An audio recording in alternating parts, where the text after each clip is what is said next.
Everybody, thank you this evening for coming to this is actually our second annual Travel Abroad, Study Abroad workshop.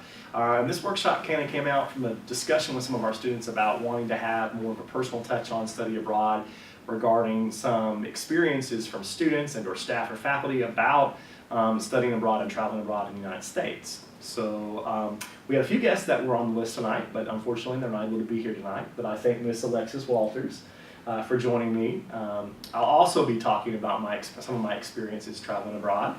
And I'll share about my experience in Jamaica as well as Belize. So I've got some props. I always like to have props because props are always good. You can see things and talk about them especially. So without further ado, I've kind of put together some questions for us specifically. So since we don't have additional people coming in, if you guys want to write some questions or if you want to write down some responses if you're curious. I have a question now. Okay. So is the water really blue in the Bahamas? I mean Jamaica. In Jamaica, yes, it is. It is it's crystal blue water, aquamarine. That is true. In some parts, depending on where you are. So down there is really, is some parts like Charleston where they have the not so good areas and then they have the wealthy area? Yes, I'm going to talk about that in just a second. So, all right. Good question though. All right. So what we like to do is we kind of have some prompts to kind of get us going, to keep us on track, to make sure that we don't derail ourselves. So first of all, the question that I proposed to both of us is, why did you decide to travel and or study abroad? So I can start. Well, for me, it was different experiences. So one of these experiences I had, which you could see, this was going to Jamaica, and I actually had an opportunity to lead two different groups on two different experiences with students from college. One at Murray State University, the other was when I was at the University of Tennessee, Knoxville. So I had an opportunity to lead two different experiential groups, almost like a mission team, sort of, down there to do some work in Jamaica. So that was one of my experiences. And the other one, I actually spent 2 weeks in Belize in Central America in the rainforest, which was pretty outstanding. So. But for me, the real reason why I wanted to travel abroad or study abroad was really to just get exposure outside the United States. You know, we always kind of have that rat race, that mundane piece about what the U.S. feels like or looks like. But I really truly feel like you don't have a deeper appreciation for what we all have here in the U.S. until you actually go abroad and see what the world is like and see how fortunate and how really the abundance of opportunities and not only food and resources that we have available, but just the sheer knowledge of information that we have available to us. I mean, this is the digital age, so everything is accessible by media now. You know, Facebook, YouTube, everything, Twitter, Snapchat, Instagram, you know. But with that being said, not everybody really goes and leaves their comfort zone. And so for me, it's all about learning new experiences, exposing new culture, learning about new cultures, and seeing how I can use not only some of their concepts and things, but how I can work with people to better serve people. And so for me, it was all about being a servant as well as going out and working with people in different realms. So that's kind of really my real reason for studying abroad specifically. You know, so. Why did I study abroad? I went to Salamanca, Spain last June, and I was there for like a month and some change. And I decided to study abroad mainly because I really wanted to get out of the country and because I wanted to experience something different other than what I was used to experiencing. And so I went to Spain, and it was awesome. Their food is awesome. They have really nice music and stuff, and it was just a really, really, really great experience. Even though like my Spanish wasn't all that before I went, when I left, I could have like decent conversations and actually know what people are saying. Like now I can understand what people are saying. I can't respond that great, but I can understand. And it was nice just seeing a whole other side and seeing how a whole other side of the world lives versus just me in my little box. Can you tell more about the food? You said food and music. Can you explain what does that translate to? Alright. in the U.S. terms. So. Alright, so the thing about Spain is that where here you eat breakfast and like breakfast at like say 8 or something, lunch at like 12, between 12 and 2, and then you eat dinner by like 6 or 7. There you eat breakfast at like 8 in the morning, and then you eat lunch at like 2:30, and that's like your biggest meal. And then you won't eat dinner again. You won't eat again until like 9, because you usually have dinner at 9. But in between, they do this thing called tapas, which is like small, like sandwiches or like a cake or something, and then a drink. And it's usually like a beer or sangria, which is wine, or sometimes they'll have like juice. But for the most part, they have like some kind of alcohol with every meal, because drinking is a big part of their culture. And their food, like a lot of their dishes have like pork in them and stuff, and they do a lot of seafood, but mainly pork. And they do a lot of paella, which is rice with seafood, and they do a lot of rice and stuff, and beans, and I don't know, they season their food differently too. So what I'm doing up while you're talking, I'm bringing up the article that you wrote for us for your news. Oh yeah. So if I can get to The it. article says all that stuff.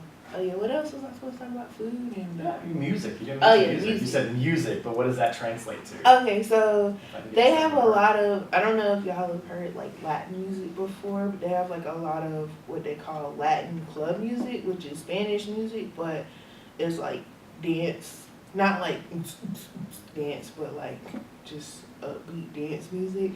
And so they have a lot of that, and they have a lot of bars. And whereas here, I don't like bars, you just kind of sit there.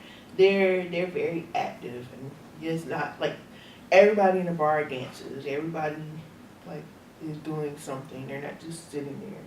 You know. I don't know what else to talk No, about.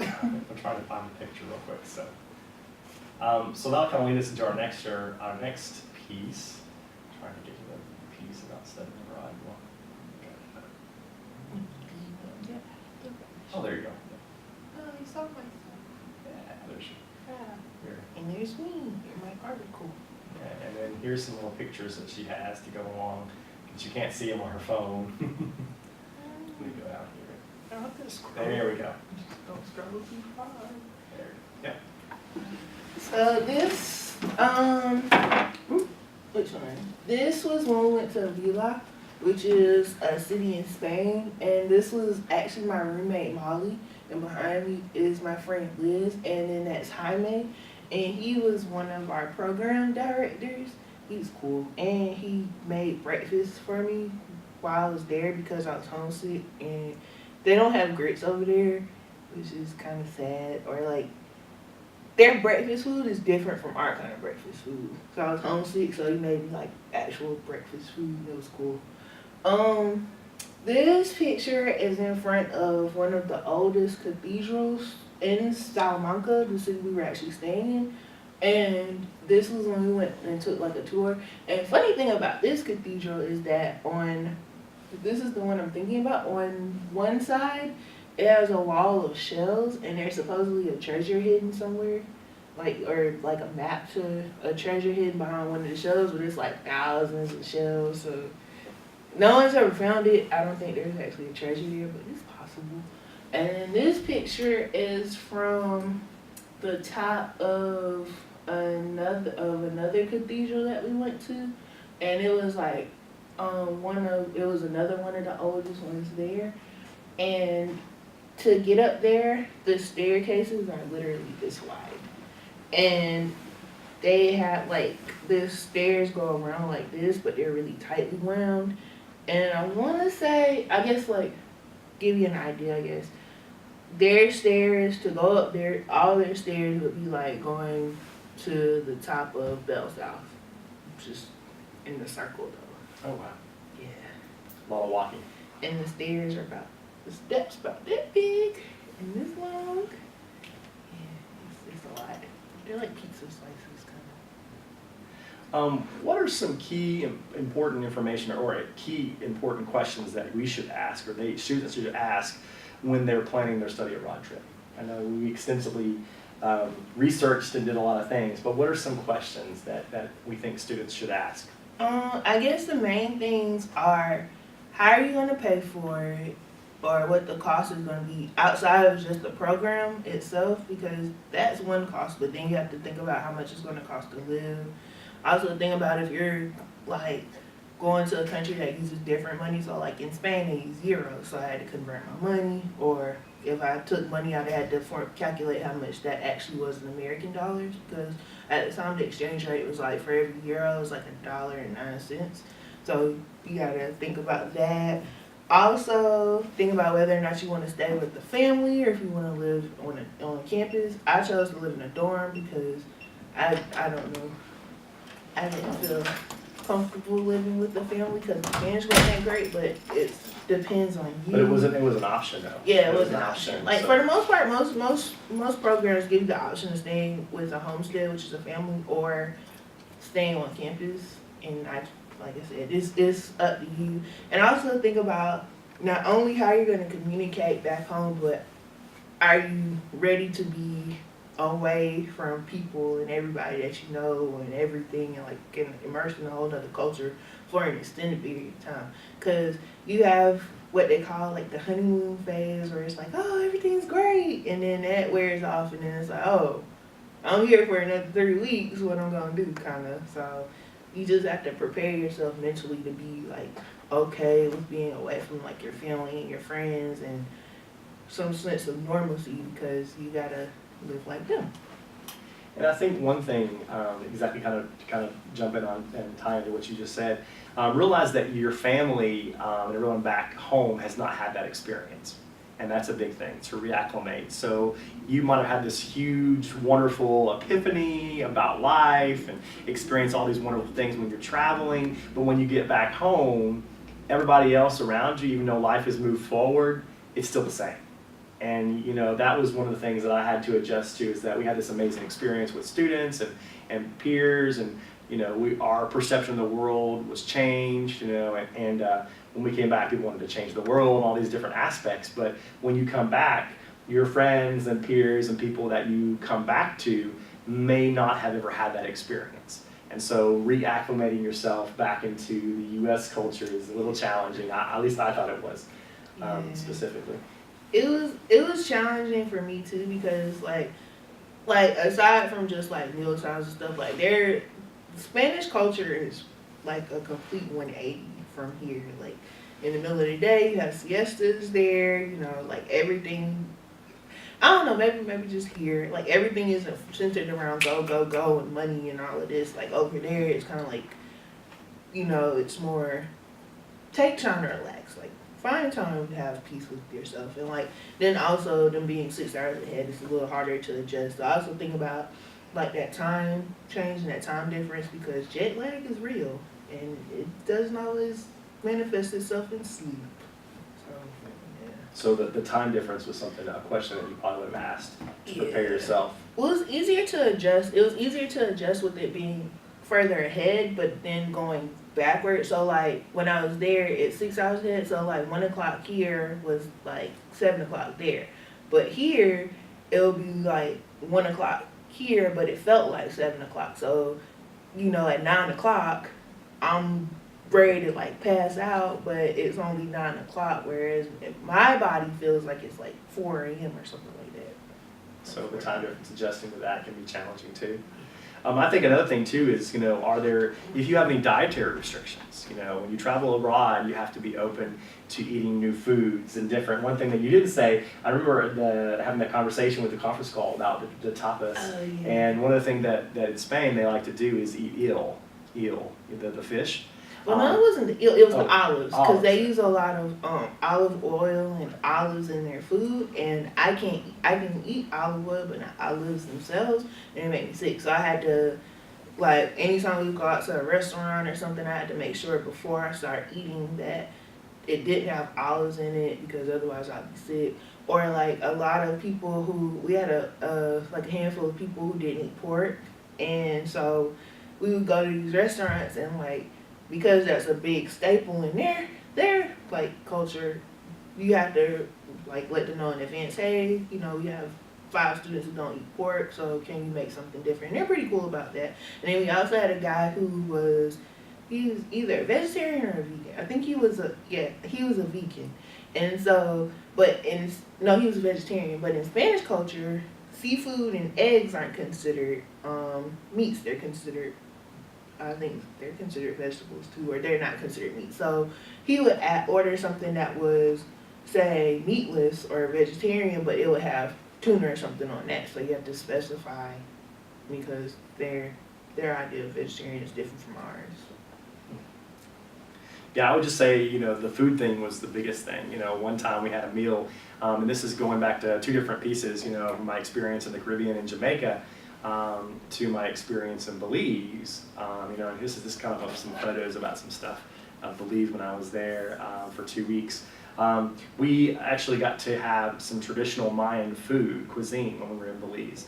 And traditional Mayan food is pretty impressive to make. First of all, they have in both Mayan culture and in the Caribbean, red beans and rice is a pretty big staple. So a lot of rice, a lot of beans, which is pretty good thing in Spanish culture, definitely even in Spain.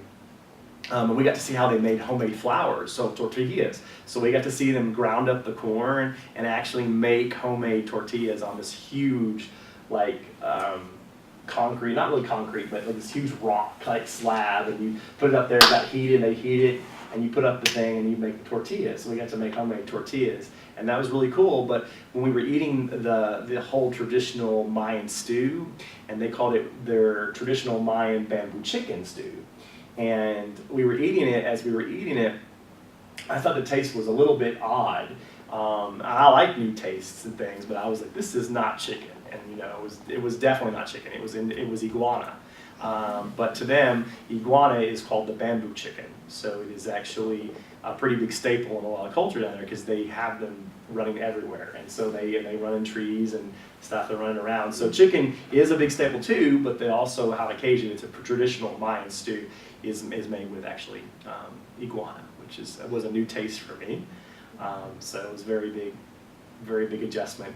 And also food-wise, I'm a little more daring, so we were learning some skills, some survival skills from some native Mayan men who are tour guides and stuff. And they took us into what they call the bush, but in the rainforest. And they showed us that if you ever get lost in the rainforest, there's some things you should look for, like to staples to eat off of things specifically.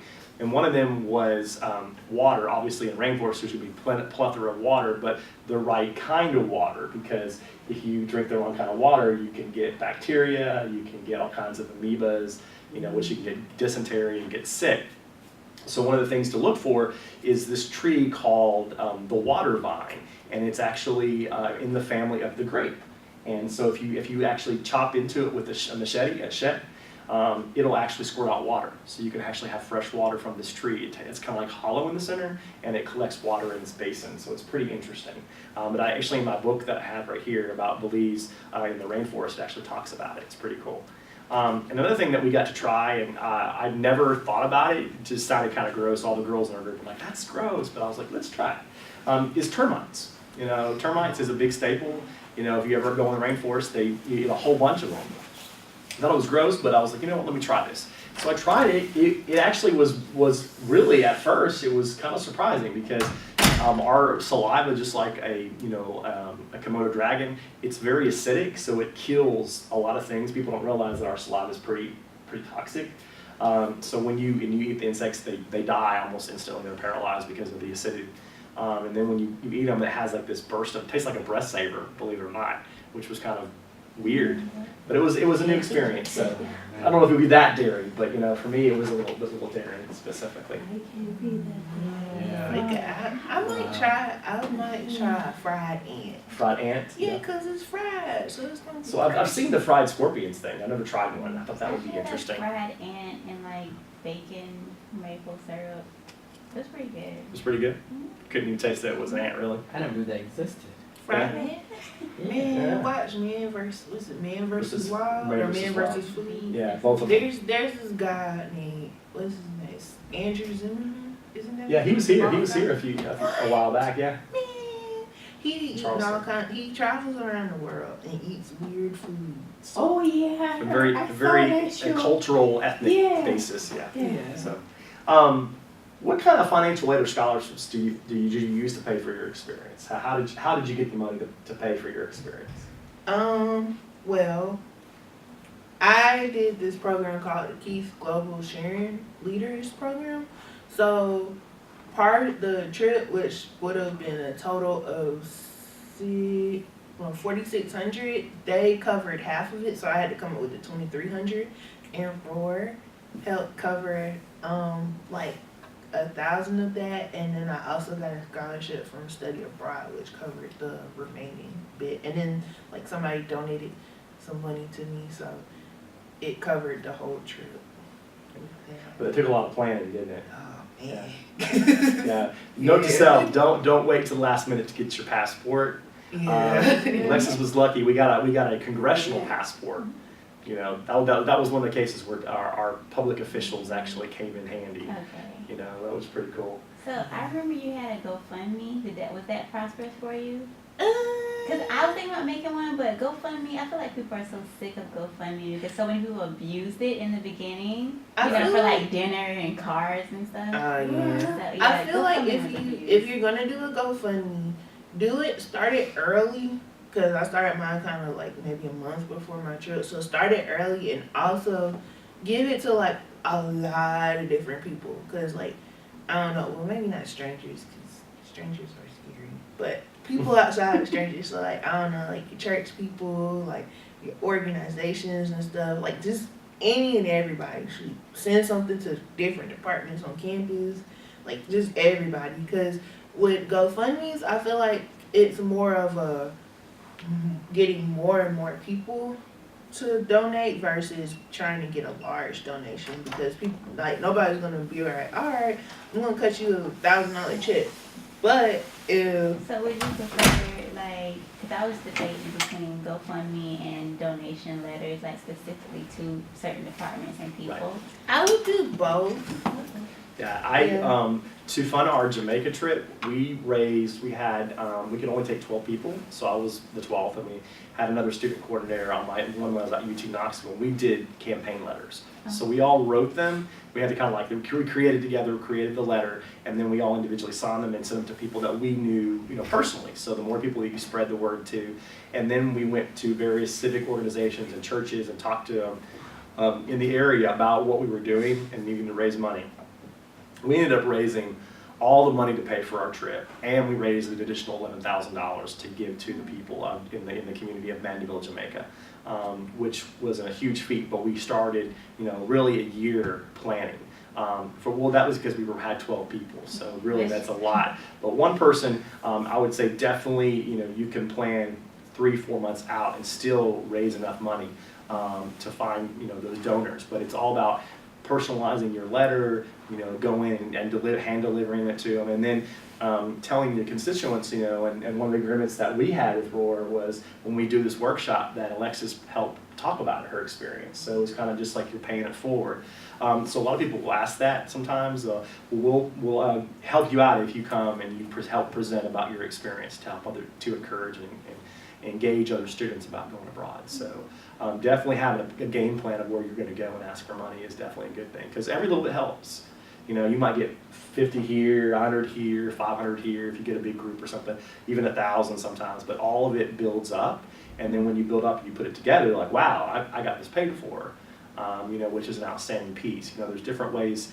I always tell students that they want a help from Roar in some aspect to write a proposal about what you're wanting to accomplish. What is the learning outcomes? How is this going to impact your learning and your professional development?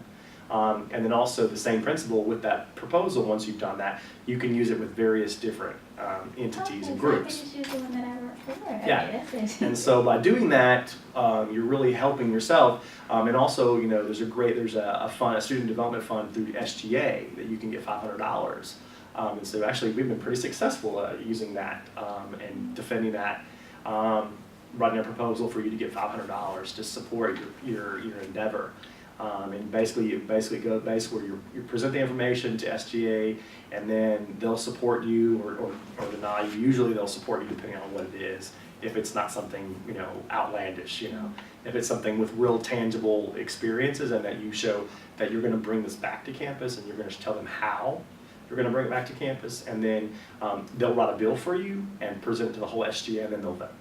And then they'll help you work the different channels. So I always tell students, make sure that you know what the next steps are, because that was one of the things that we had with the most recent student getting him. We got approval, but he was a little anxious because ticket prices were kept going up. And so, so he came to me and we jumped on it. Well, then later on, we didn't realize that there was another step that we missed.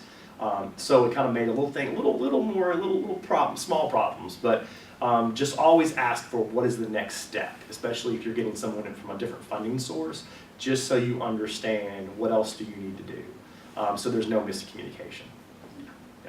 And your GoFundMe link can be put on your Facebook. And I know you work with Scope. Also, shameless plug. Scope's awesome. So if y'all are interested in something, y'all should join.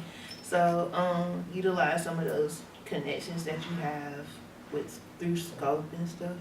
And using GoFundMe, make sure, I just learned this recently, make sure that you have updates. You go and update it. If you just create a GoFundMe and you never check it for a month, it'll deactivate. Wow. So you have to go and put updates. Yeah, that's how I know. Yeah, so you have to do updates. So when you're getting money and things are coming in, make sure you calculate, show pictures, make sure you show progress, and send it out and publicize it. People want to know what's going on with the campaign. One of the things that United Way does is they always do this big, huge thermometer. And when they start coloring stuff in, you might see that the red, Right. as your money starts coming in, you say your goal when you start ticking it off and you get money. So people can see tangible goals. They can see what you're working towards and what you have. And they're like, oh, okay, she's accomplished this. Well, let's give her some more money, We're here. So people are more willing to give when they see that other people are behind this purpose, this mission, because they see that it's a reasonable cause. Also, another thing, if you're going out of the country and it's going to be a country that uses different monetary denominations, I will say you would probably have you'd be better off if you exchange the money at home versus exchange it abroad. And if you are going to exchange it abroad, you'd be better to go to a bank versus going to like an exchange, A local exchange agency. a local exchange agency, because I exchanged I think $50-something, and I got back like 20 of those dollars when I exchanged it there versus here. You'll have to pay a little bit of a fee, like if you go to a bank or something, but they're gonna give you pretty much the exact same exchange rate, so it's not as bad. So I would suggest and also have cash or like euros or whatever, because a lot of those places abroad don't do cards. Okay. Yeah, in Belize, very similar to Jamaica, but in Belize, they're for every dollar, it's for every $1 equals $3 in Belizean money. Belizean money is based on the pound, so it's very things kind of evolved a little bit, but make sure you do a little bit of research on your local area. And Jamaica was a little bit better. Your ratio was about $2, so $2 for every American U.S. dollar. And that was loosely based on the pound as well. So because of a free colony, but research those things and have those particulars before you go, just because when you come back, and also research some of the pieces, in terms of like free trade when you're bringing stuff back. Because a lot of times you want to bring gifts or bring little trinkets back, but sometimes you won't have to pay a tax or a toll, a fare on them, but sometimes you will, depending on how much you bring back. So make sure you research that, because I know down in Jamaica specifically, if you bring back over a certain ounce or certain amount of ounces of like rum, they charge you. So you have to make sure and then usually most of your tour guides and people that are with your party have been through the experience. They will say, well, this is what you should do or what you shouldn't do, and then kind of I would follow that. Not just loosely, but follow it, because it definitely will help you. And a cool thing about that, I know with trinkets, I can't speak for you for Salamanca, but in Jamaica, they have these huge, massive, not like farmers market, but like trader markets where you can go and you basically get to bid for what you want to pay. So you barter. And if you don't barter, people are kind of offended by that. So I always tell, what they tell us is when you go there, don't be afraid to walk away. So if someone says, they want you to pay $50 for this one item, say I'm paying 25. And well, no, 50, 25, 50, 25. And then if they won't budge, you walk away and then they'll work with you. It's a system. It takes a while to get used to it, but once you're used to the bartering system with money, it's really kind of fun, So some students, when I was going the second time, weren't as comfortable with it. So because I'd been multiple times, I was pretty used to it. So I was trying to help them out, and I was like, just be ready to walk away, and you do, and they'll oh no, come back, and they'll help you, work out a deal because they want your money. It's not that they don't want your money, and that's just how the system is in terms of the trader kind of esque. So, what about the dress attire? Dress attire. Are we talking about Belize or are we talking about Jamaica? Oh, Okay. Spain and Belize. Okay. Well, in Spain, they don't. I'm not gonna say necessarily dress up. You have but- that one outfit that you got. Is it a picture? Wait, If it's signal, why is it not doing it? Oh, I guess did it turn off by itself? we died? What's that? Oh. Maybe it's on sleep now. Well, No. okay. So basically, over in Spain, like, they don't necessarily dress up, but they dress nicely. So like, like you wouldn't see them wearing like sweatpants or like shorts or something like that. Like generally they're wearing jeans, some nice shoes like loafers. Right or there, something. wasn't the dress? Oh no, I got that at Macy's for like $3. Oh, I thought, what about this one up here? That's the one you got from Macy's? Yeah. Oh, see here, I thought that you had some, Nah, I just forgot I even had it in sarong my or something. suitcase. Okay. No, I did get some pants from there though. Like, they don't have taxes over there, so Yeah. the price that's listed is what it actually is. So I got some pants for like $4.99, and they were actually $4.99. It was kind of cool, but that's a whole other story. But so basically, like, you would wear like some nice slacks or some nice jeans, and you wear like some nice shoes, like a nice top or a nice sweater. And that would be like what you would wear, because they don't generally dress down. So like we would go out in our shorts and sandals and like sweatpants or leggings or something. And, like we stuck out like sore thumbs because they knew we were Americans, because they don't dress like that. So, yeah. So always know your customs and so forth specifically. Obviously Belize and Jamaica, being that one is in Central America and one is in the Caribbean, there's a lot of cultural influences that kind of go through.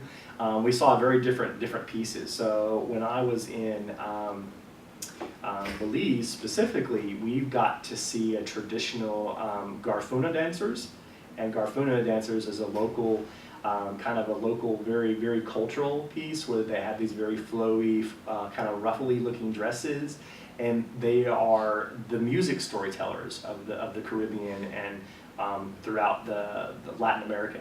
And it's pretty cool, and they would tell a story and they would dance and sing, and they'd always have a prop. And it was pretty cool, and the day that they presented the dance to us, they did a song about, it was a song of memorial to one of their relatives who had died from AIDS.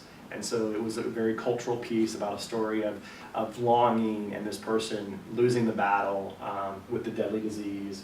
And they told the story using dancing and song. And it was pretty cool to see that, which is another cool thing that you'll experience, those different small little pieces that are very different, Another cool thing that I did when I was in Belize, you can see it from this picture right here.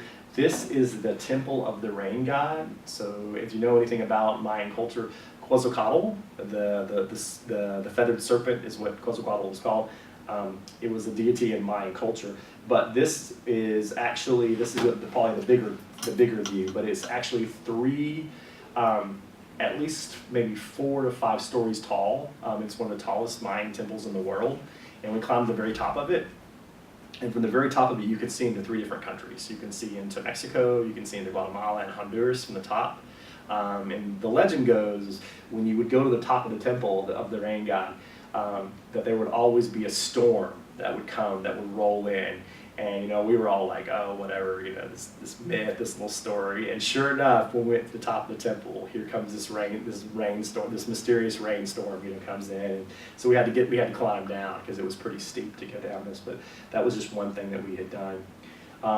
Also, this is a picture of the reef. I have a lot of pictures in a scrapbook about the reef. We spent a week on the rainforest, living in this place called Lamanai Outpost, which is the middle of the rainforest. It is like surrounded. There's not a lot of roads in Belize, so most of the travel, there's some roads in Belize City, which is the main capital. But we had to go to from the airport. We got picked up by a bus, and the bus drove us to a river, and then from river we got on a boat, and then we went down river into the rainforest, where we spent a week. Out there at this campsite, Lamanai Outpost Lodge, in this place called Orange Grove District. And it was funny because the couple that owned the lodge that we were staying at for a week, they were from Australia, and they were a big hoot. So they were Mark and Mindy were their names. It was kind of like the two M's, but they had rescued some baby howler monkeys, some black howler monkeys. They were orphans, a female and a male, and they were Chico and Chica. And so, as opposed to having dogs, they had howler monkeys. And so they were so adorable. We'd always get up there, and they would get on your shoulder, and they'd get in your hair, and, you know, and it was just kind of cool. So to experience that. So these are just some pictures. This was a sunset. That was probably one of the best sunsets I've ever seen in my life. Outlooking the Lamanai Outpost piece. One of the most beautiful sunsets I've ever seen. Picnic right there. I know, right? And this was at the Belizean Zoo. We didn't see any wild jaguar, or this is an ocelot, which is the smaller version of the cat. It's not a jaguar. The jaguar is one of the larger cats that they have roaming around. And actually, curious enough, that jaguars don't even have a real roar. They actually have like it's one of the only large cats that does not have a growl. That can't growl. It's kind of interesting. But the ocelot, we saw this in the zoo, and I thought that was kind of cool to take a picture of. But just some of the cool things that we did. And one of the things, I don't know if you kept a journal when you were there, or you wrote a lot about your experiences. One of the cool things I started when I started traveling abroad is I got this travel journal, and this was from the National Geographic store, and it's actually made out of a mineral, which is kind of cool. It's from melitite, I think is what it's called. But it basically has non-carbon pages, so basically they don't corrode or get old and stuff, so it's kind of nice to have if you have around moisture. But for me, I wrote and did little sketches in here, so I have my experience through the rainforest and experiences, things that I saw, traveling in here, and some empty pages, but a lot of things that we saw, and just different stuff. We hiked down, I went to one of the first ever and only jaguar preserves in the world, which was pretty awesome to go to, and we got to hike down to in the really, really thick rainforest where there was like about 6 feet of mud all around, and we got to hike through that down to this waterfall, and it had a natural made water slide that we got to go. And so on a very hot day, because Belize is on down the equator, so it's very, very humid. Talk about 100% humidity. Very, very intense humidity. I mean, you can see it. And it rains like there every few hours, so it's pretty cool. But I took a lot of different things, and then we spent a week on an island in the Caribbean. So we got to see a lot of sea life too, which is kind of cool. That was one of my pictures where I just kind of looked at stuff and I kind of sketched what we saw. But we spent a week on this island what they called Southwater Key, or Cay. In the Caribbean, and studied marine life and stuff, and I was there. It's kind of cool. So just one of my experiences. But I take this wherever I go, and these are just some sketches I did of some things we saw in the zoo, so I did a pretty decent job. Yeah. But it kind of helps me with my different, keep track of stuff, and then when I went to the Bahamas later on with some family members, I did some sketches and stuff. But this is kind of my traveling journal that I take whenever I go abroad, specifically. And then I had a different journal I did for Jamaica. Will you play it this year? Not this year. I'm actually planning a trip to go to New Zealand.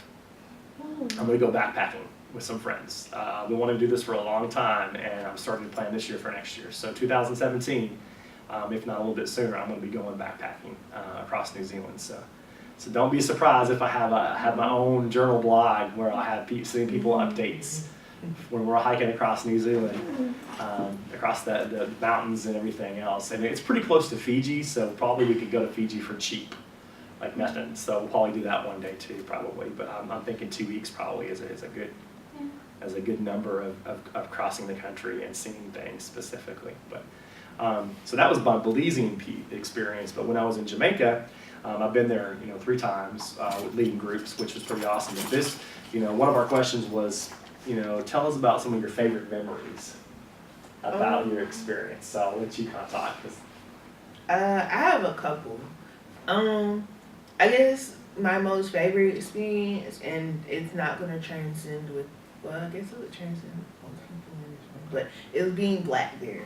Because being black in Spain is a completely different thing from being black here. Like, they love you. Like, it's crazy because there aren't a lot of black people in Spain, so you still got like a sore thumb, but it's not like you feel awkward about it. It's kind of like they're like, oh yeah, like the black person, like they like our skin. Like it's really crazy.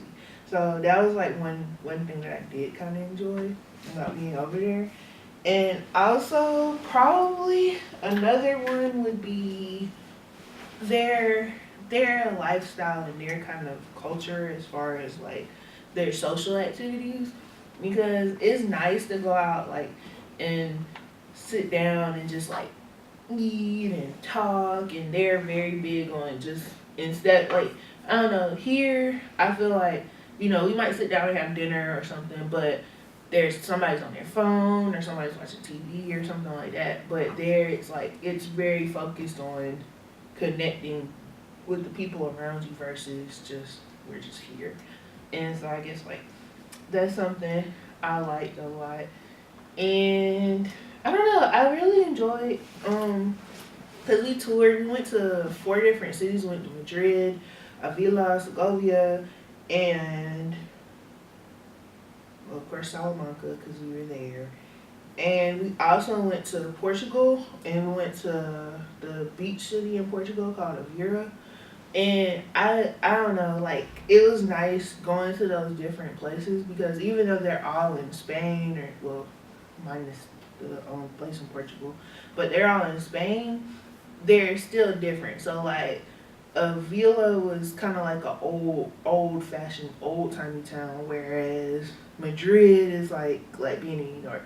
That was pretty awesome. I went to like a 7-floor club, and each floor had like a different theme, and it was 17 euros to get in, but it was worth it. Like it's bomb. But it's different from all the other places. And then like I guess Segovia would be kind of like a in-between mixture. I guess maybe kind of like Charleston, where you have like if you go further out, you have it was a smaller city, but it had kind of a city feel, but then it didn't have a city feel, and it was nice because if I felt like being in the city, I could walk over there. But then if I wanted to be away from people and stuff, I could go and like explore. So it was just nice. Like Spain as a whole has a lot of rich history too, so it was nice seeing like historical sites and seeing all the different cathedrals there. And then also when I was there, I attended the University of Salamanca, which is the oldest university there. It was like the first one they ever had, so that was kind of cool too. It was a nice experience. I was going to show some pictures from my Jamaica experience. Let's see if I can show you. Okay, so let's see. Okay, so this was our Jamaica team that we took. We went to. This was as we were coming back from Jamaica. You could tell we're kind of just getting really acclimated back on the plane, so you can kind of see so specifically. So obviously Bob Marley is still a big legend down there and a big part of their culture. Very much so in Jamaica. So to me, Jamaica still has my heart. I want to go back there again to visit the kids and the people, just because it just was an amazing experience. You like this country singer? Countryness, yeah. This country singer. Who? Man, who was it? I can't remember the name. Is it Garth Brooks? I don't know. It was cool. Yeah. Well, thank you for that accolade. So Excuse me, y'all. I gotta go to work. That's okay. So. Here we are right here. One of the days we actually went out to this place on Yeah, the yeah. coast in Jamaica, and they have this place called Little Ochis, and it's a fishing village. So all the food there is caught right from the ocean that day.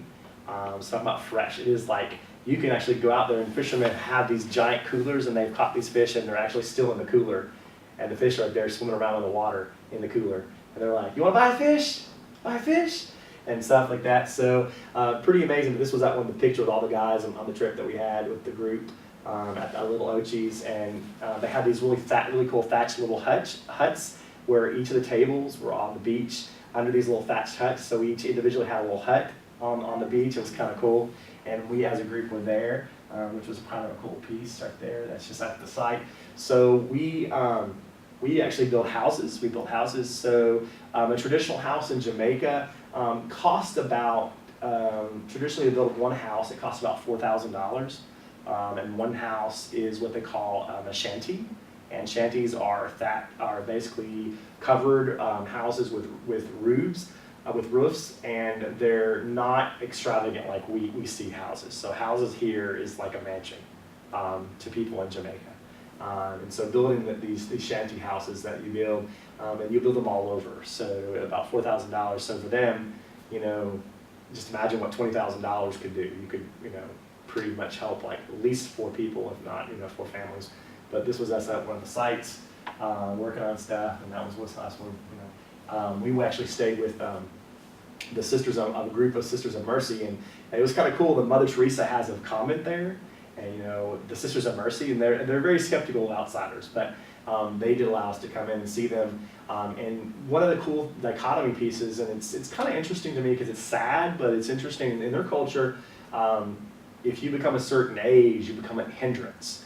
And so the people have a pretty bad problem of discarding adults. So if you become of a certain age and you're seen as a hindrance to your family, people just discard you. And so the problem in Jamaica, you become a certain age and you're elderly, you're kind of homeless. You're on the street. And it touched my heart because the Sisters of Mercy would go out and they would actually help men and women who were elderly. They would bring them back to the convent, and they had like separate places, and we got to hang out with them and play some games and sing and some songs with them and stuff. And it really touched my soul, my spirit, just seeing the elderly folks there with the Sisters of Mercy. So it was pretty cool. And see, that's us in the jungle, or the pieces in Jamaica. Most people don't realize that Jamaica is actually, it's not flat, it's actually very mountainous, so there's only small parts that are flat. There's actually 3 mountain ranges that cover the whole island. So even though it's an island the size of about Rhode Island or something, it will take you about 3 hours to get anywhere because you have to go up the mountain. And one of the cool things about the mountain driving that at first it scared the living daylights out of me was they do these driving where the roads are really not defined, and people will do what they call overtaking. And overtaking is when they drive right out the car, and the car is heading on right at you, and they just automatically get over the next lane. So overtaking is very common there. So if you go there as a participant or a tourist or anything, it's pretty freaky because you think you're going to have an accident on the side of a mountain. And I was kind of laughing because I'd been through it already like 3 times, and the students were freaking out. They were screaming, we're gonna die. I'm like, no, this is how they drive. So they're pros, and they never get hit, but you always think that you're gonna get hit just by the way that they interact and stuff. So those are just some pictures. I think I might have one more. Let me see. Yeah, there's a puppy we had. Found a little puppy. But let me see. That's the Guts Art group right there. Where we were out right there on the group that we went. We had our own shirts. But one of my favorite memories of that trip was this picture right here.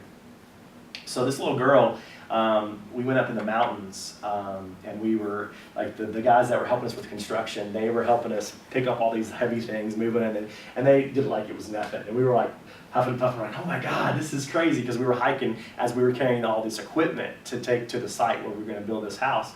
And we were there, and the family that was there, the children had never seen white people before. And so it was this really interesting experience because this little girl ran right out to us, and she's like, oh my goodness, there's so many whiteys. And so in Jamaica, you're called a whitey if you're white. And she had never seen a white person before. And it was this really interesting experience, but we loved her to death.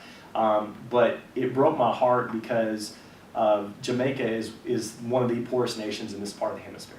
And so most people, when they think about Jamaica, they think about the crystal clear water. You heard Jones talk about it.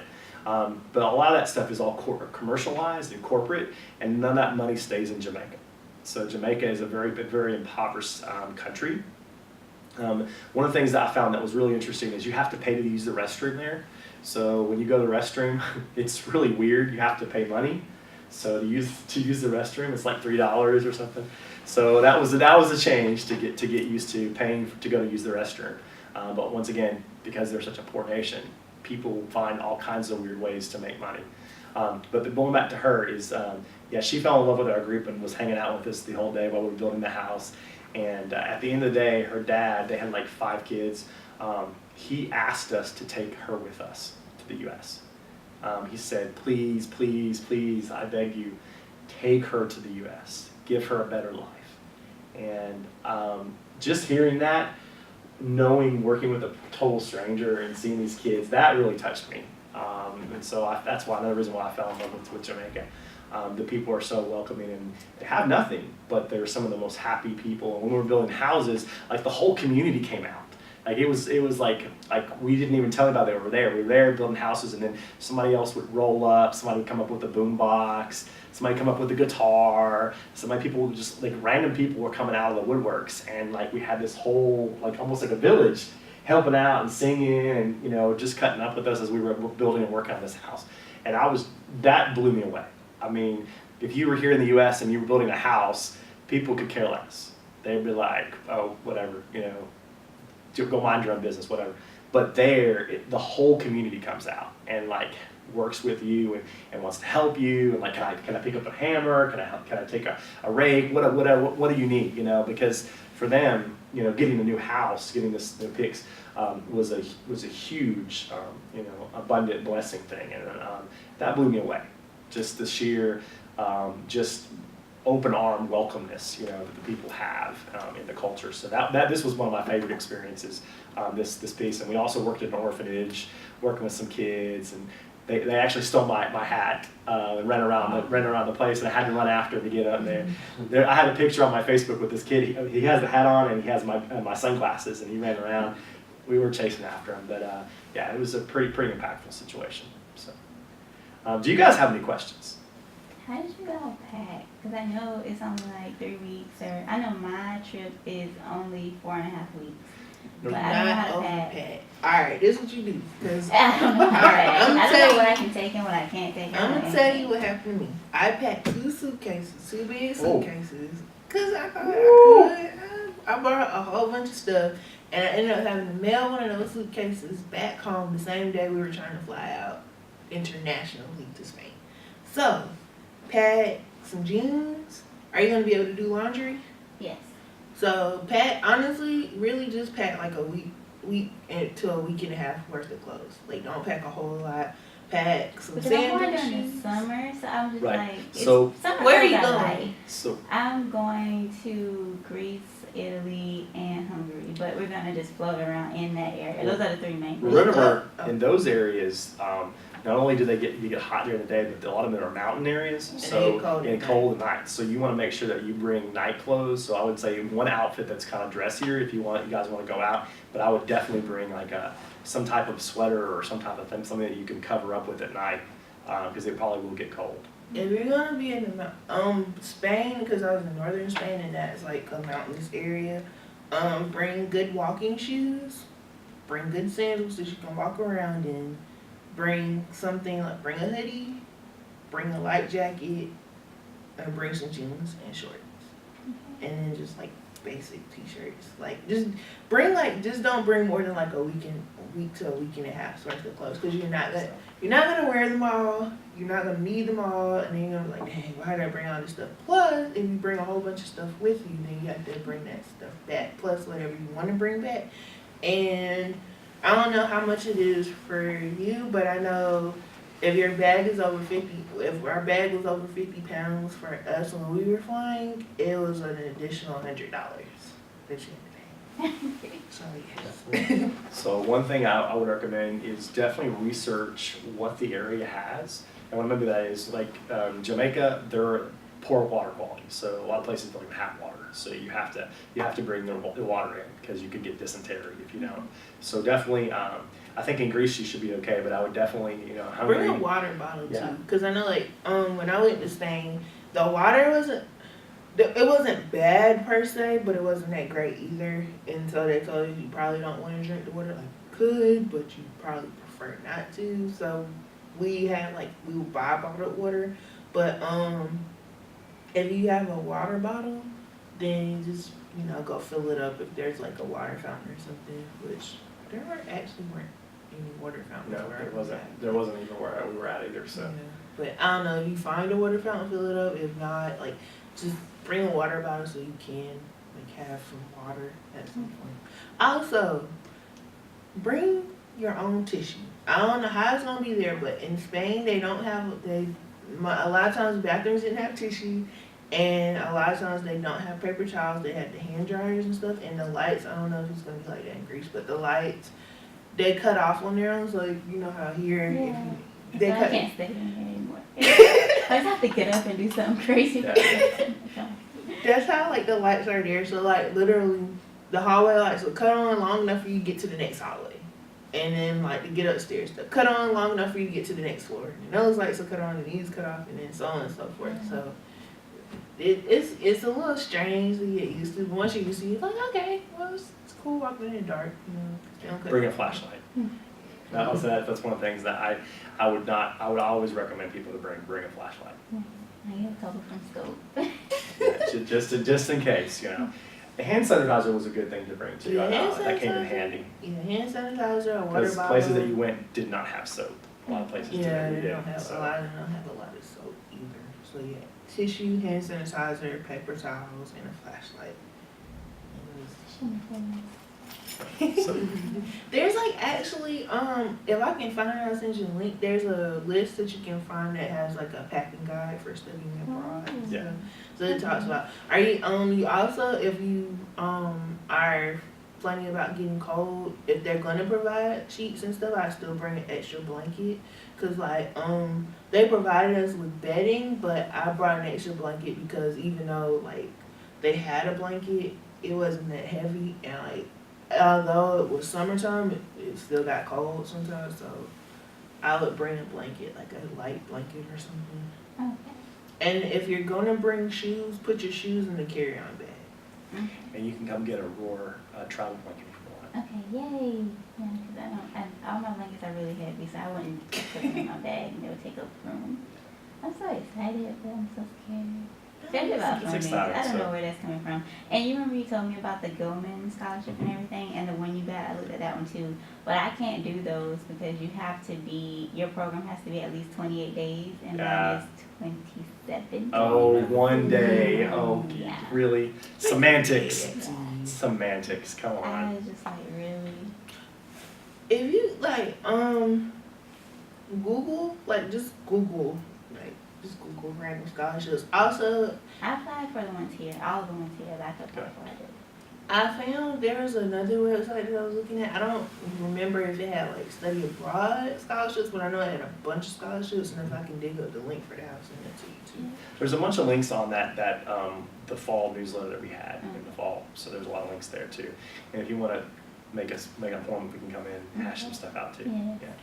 Everything's right except for that. So I mean, I've gotten accepted to the program, I have my passport, everything's good. I'm enrolled. There you go. I just don't know how I'm gonna get there. Yeah. But we I don't know if it was like that for your program, but we have to actually pay to get there and to get back. Oh wow, yeah. That's not in Included? our no, it's not We in had our to financial pay- aid at all. We had to pay because our international flight flew out from New York, so we had to pay for our flight to and from New York. But they paid for our ticket. If you're gonna have to pay for your flight Yeah. itself, There and then back. there and back, I would suggest getting a round trip ticket, even though it's a lot up front. It saves you in the long run because what I did, because I'm so smart, I bought a one-way ticket to New York, and then when it was the day before I was getting ready to leave Spain, I was like, I'm gonna be stuck in New York if I don't get a ticket. So I paid like $160 to fly to New York, and I paid like $335 to fly back. So yeah. I would also suggest that you get there's additional insurance option fees when you're traveling abroad. Make sure you get that for health reasons, because if something happens and you're stranded, you're not going to get back. So I would, Unless they give you insurance, Unless because they like do my give insurance, my so- program included travel insurance, but if they don't but I know make there's, sure you there's a get it. link that is directly tied through, I know if you go to the health center, the student health center, there's a link specifically that you can apply for some things to make sure you have that, because it's definitely a nice additional piece to have when you travel abroad. Like I said, locally, you can get away with not having it, but abroad, I would definitely have it just in case. It's always nice, because you don't know if something could happen, and you guys get stranded and you can't make it out that day or something, you want to have a backup so that you don't miss out on that opportunity, So, have your make sure you have like things like Advil or Band-Aids So or I Dramamine, can take those things? yes. Like I know Things- it's long before. yeah, so I don't you know. can Dramamine. take them, but certain things look at what you can bring on your flight or what you have to check. So a lot of times what it'll be is like, so I know there are a lot of people who flew stuff that you shouldn't fly back. They flew it back, but they put it in their luggage that they checked when they did their baggage check versus flying it in your carry-on, because your carry-on, since it's coming on the plane with you, yeah, You you can't can't have add a certain certain stuff. amount of ounces of liquid and stuff. Like, yeah, I was coming back from St. Louis, and I had some shaving cream, I couldn't take it. They're yeah. like, you could check the shaving cream. I was like, $6. I mean, come on, really? I mean, I'm not gonna check $6 for a thing, but just, So if you're gonna have like say you want to bring a big bottle of lotion, you're gonna have to put that in your check bag. And also, I would suggest if you have room in your carry-on bag, make sure you have like just put a set of clothes in there just in case like something happens and your big luggage doesn't make it there. You're not like completely Stranded. Like I don't know. For me, that's a smart move too. yeah, I put all Your my day underwear bag, in my yeah. carry-on because I was like, at least I have plenty of drawers when I got nothing else. So. So, well, thank you so much for joining us today.